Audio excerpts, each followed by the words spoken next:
Flight 417 departed Frankfurt for Chicago just after midnight. Weather reports showed calm skies across the Atlantic. The aircraft was a modern long-haul jet, inspected just 48 hours earlier. On board were 198 passengers, children, tourists, business travelers, and a crew that had flown this route dozens of times before. Nothing about this flight felt unusual, and that's what made it so dangerous.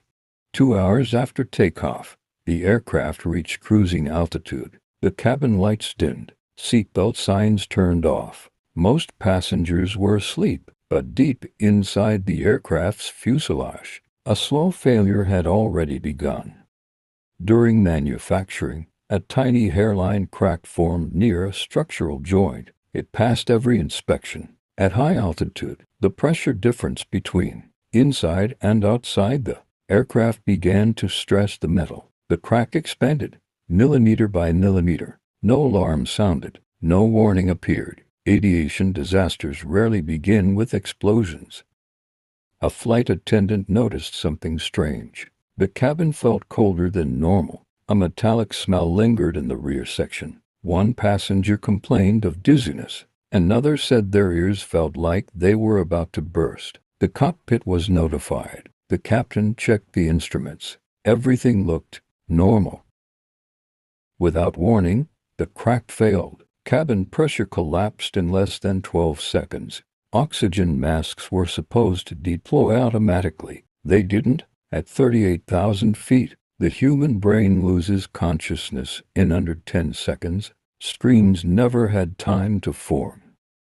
The cockpit alarms finally erupted. The aircraft pitched downward violently. The captain fought the controls as airspeed increased far beyond limits. The co-pilot shouted one final sentence. "We're losing." Static swallowed the rest.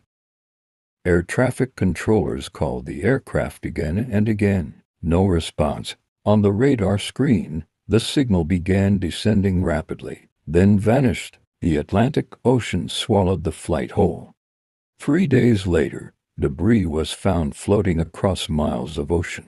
Seats, luggage, pieces of fuselage. There were no survivors. The black box was recovered weeks later from the ocean floor. Investigators listened to the final moments. No panic in the cabin. No Mayday call. The crew never had enough time. The official cause: catastrophic structural failure due to undetected metal fatigue. But families still ask the same question. Why did no one know until it was too late?